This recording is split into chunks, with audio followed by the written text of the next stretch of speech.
इस समय हम गुजरात के दाहोद में हैं। दाहोद की जब हम बात करते हैं तो दाहोद का एक ऐतिहासिक महत्व भी है, क्योंकि जब औरंगजेब का नाम लिया जाता है तो दाहोद का भी नाम आता है, क्योंकि औरंगजेब इसी दाहोद में पैदा हुआ था। लेकिन इस जगह की अगर हम बात करें तो आज एक नया इतिहास लिखा जा रहा है, और यह इतिहास है भारत का ताकतवर इंजन 9000 हार्स पावर का इंजन। यहाँ पर उसका प्रोडक्शन शुरू कर दिया गया है, और इस नए नवेले इंजन के अंदर हम मौजूद हैं। आपको हम तमाम चीज़ें दिखा रहे हैं, और हमारे साथ वेस्टर्न रेलवे के सीपीआरओ हैं। सीधा उनसे बात करते हैं। सर, जब हम इस इंजन की बात करें तो किस तरीके से ऐतिहासिक हो जाता है?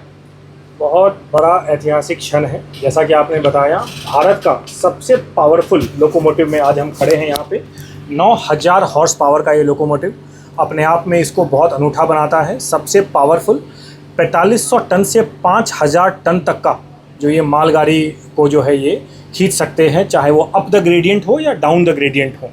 और अमूमन हमारी जो जनरली जो हमारी स्पीड रहती है फ्रेट ट्रेन्स की, वो 100 की स्पीड रहती है।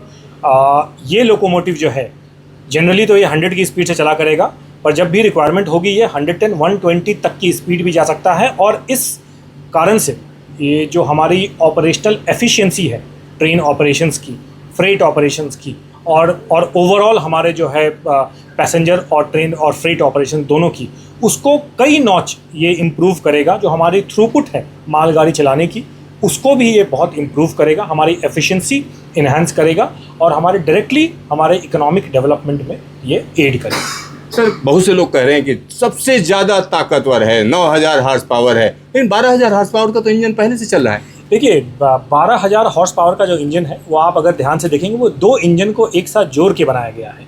ये इंजन जो है ये सिंगल इंजन है, और कम्प्लीटली ये 1 यूनिट है, और इसीलिए इसको जो है सबसे पावरफुल 9000 हॉर्स पावर का बोला जा रहा है। तो यहाँ हमारे दर्शक समझ लें, रेलवे अपनी सुविधा के हिसाब से, जब 12000 की बात हुई तो 12000 सबसे पावरफुल था, आज 9000 सबसे पावरफुल है। सर, ये मतलब मैं बता रहा हूँ कि जो चल रहा है मीडिया में उसकी मैं बात कर रहा हूँ। जब इस कैब की अगर हम बात करें तो इस कैब में क्या क्या खासियत है?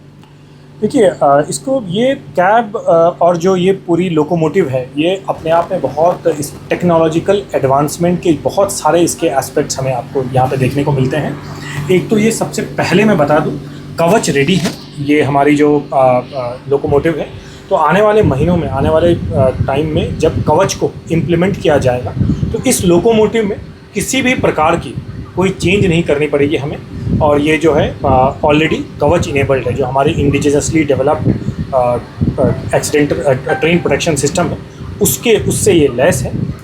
और जिस दिन भी कवच लागू एग्जीक्यूट होगी, ये पूरी तरह से रेडी रहेगा। तो मतलब कवच के लिए जगह छोड़ी गई है, इनेबल्ड है ये। इनबिल्ट। और यहाँ पर मैं कैमरामैन से कहूँगा वो दिखाएं कि क्या क्या चीज़ें यहाँ पर मौजूद हैं। सर, इसके कैब के बारे में ज़रा बताइएगा। जब भी हम लोग बात करते हैं डैशबोर्ड की, और पर्टिकुलरली हम लोग उस समय हमारा ध्यान आकर्षित किया जाता है कि जो हमारे एयरक्राफ्ट के जो डैशबोर्ड हैं वो बड़े जो है टेक्नोलॉजिकली बड़े एडवांस्ड होते हैं। बट जैसा कि आप देख सकते हैं, हमारे इस लोकोमोटिव की जो डैशबोर्ड है वो भी इक्वली एडवांस्ड है। यहाँ मल्टीपल फैसिलिटीज़ हैं, चाहे वो नॉच के हो, चाहे वो ट्रैक्शन के हों, चाहे वो ब्रेकिंग के हों, चाहे वो सिग्नल एक्सचेंज के हों, चाहे वो बहुत सारी ऐसी चीज़ें हैं जो कि ट्रेन ऑपरेशंस में इस्तेमाल किया जाता है, यूज़ होता है। यहाँ पे साधारण भाषा में अगर कहूँ तो एक तो जैसा मैंने बताया, ये कवच इनेबल्ड है ही, इसके साथ ही एक इम्पॉर्टेंट एस्पेक्ट है जिस पे मैं आप सबका ध्यान आकर्षित करना चाहूँगा। वो है कि जैसे ही आप बाहर से इस कैब में अंदर घुसते हैं, आपको एक अलग माहौल दिखता है। इसका सबसे बड़ा कारण ये है कि ये कम्प्लीटली एयर कंडीशनड है, और इस कैब के एयर कंडीशनड होने से जो हमारे लोको पायलट्स और हमारे असिस्टेंट लोको पायलट्स हैं, के तरफ उनके जो कंफर्ट और उनकी कन्वीनियंस की जो के प्रति हमारी जो प्रतिबद्धता है वो ये दर्शाता है।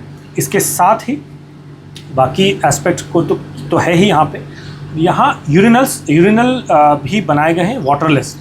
वो रहने से जो हमारे लोको पायलट और असिस्टेंट लोको पायलट जब 5 घंटे 6 घंटे जब ट्रेन को चलाते हैं, और जब भी उनको ज़रूरत होती है यूरिनल इस्तेमाल करने की, तो अब उनको कहीं भी गाड़ी खड़ी करके जाने की आवश्यकता नहीं है। वो अंदर ही वाटरलेस यूरिनल का इस्तेमाल कर सकते हैं।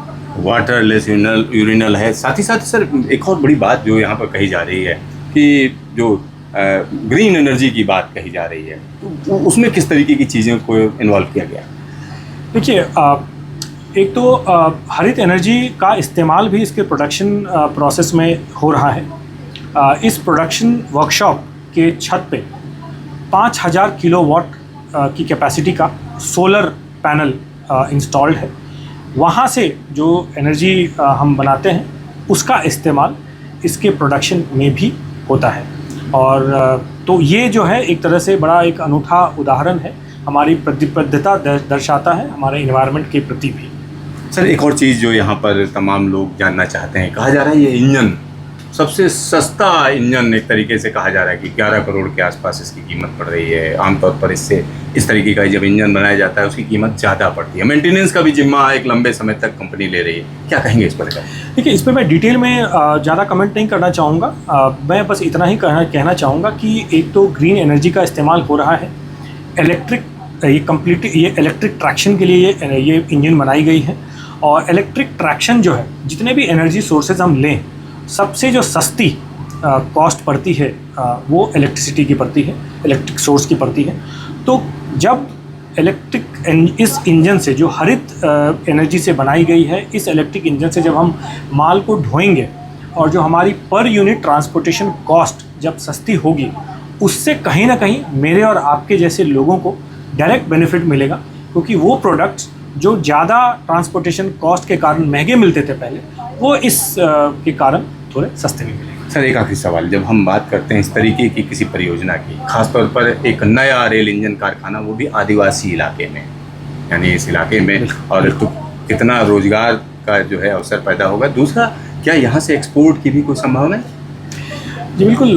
पहले तो मैं ये बताऊँ कि अब जो है दाहोद का नाम जब लोकोमोटिव यहाँ से मैन्युफैक्चर होके हमारे देश के कोने कोने में जाएगी और एक्सपोर्ट होके विदेशों में भी कई देशों में जाएगी, तो दाहोद का नाम हर जगह अब जाएगा। अब ये टाउन में इस तरह का प्रोडक्शन यूनिट इस्टेब्लिश करने से जो यहाँ लाखों मैन डेज का जो है जनरेट होगा। ऑलरेडी ही बहुत हाई परसेंटेज ऑफ जो स्टाफ हैं वो ऑलरेडी लोकल हैं, यहाँ आसपास के एरियाज़ के हैं। और आने वाले समय में जब प्रोडक्शन और बढ़ेगा और ये अपनी चरम पे इसकी कैपेसिटी जाएगी, प्रोडक्शन कैपेसिटी जाएगी, तो उस समय और ज़्यादा यहाँ पे जो है जॉब्स जनरेट होंगे और इकोनॉमिक डेवलपमेंट डायरेक्टली एड करेगा। जहाँ तक एक्सपोर्ट की बात करें, बिल्कुल जो यहाँ की हमारी जो प्रोडक्शन की जो पूरी स्ट्रैटेजी है, जब आप प्रोडक्शन इस प्लांट में घूमेंगे आप देखेंगे कि दो अलग अलग प्रकार की लोकोमोटिव्स की बनाने की फैसिलिटी यहाँ पे है। जो एक लोकोमोटिव जो हमारे नॉर्मल गेज में चलती है भारत के अंदर, और एक स्टैंडर्ड गेज के लोकोमोटिव्स को भी बनाने की यहाँ पे व्यवस्था है। तो आने वाले महीनों और सालों में यहाँ से कई देशों में इसका एक्सपोर्ट भी किया जाएगा।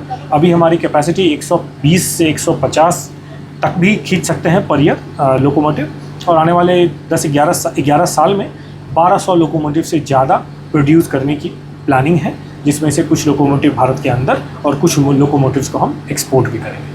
आपका ढेर सारा धन्यवाद। Thank you so much. Dahod का यह रेल इंजन कारखाना रेलवे का स्मार्ट वर्क कहा जा रहा है, जहां एक तरफ सस्ती कीमत में उन्नत किस्म के रेल इंजन का कहीं ना कहीं हम कह सकते हैं कि इनाम मिला है। खासतौर पर 11 करोड़ के आसपास इस तरीके के पावरफुल इंजन रेलवे को मिल रहे हैं। साथ ही साथ मेंटेनेंस का जिम्मा भी लंबे समय तक सीमेंस के लिए रहेगा। और सबसे बड़ी बात यह है कि इसके लिए अलग अलग वर्कशॉप बनाए गए हैं देश के अलग अलग जगहों पर। Siddharth, news station, Dahod, Gujarat.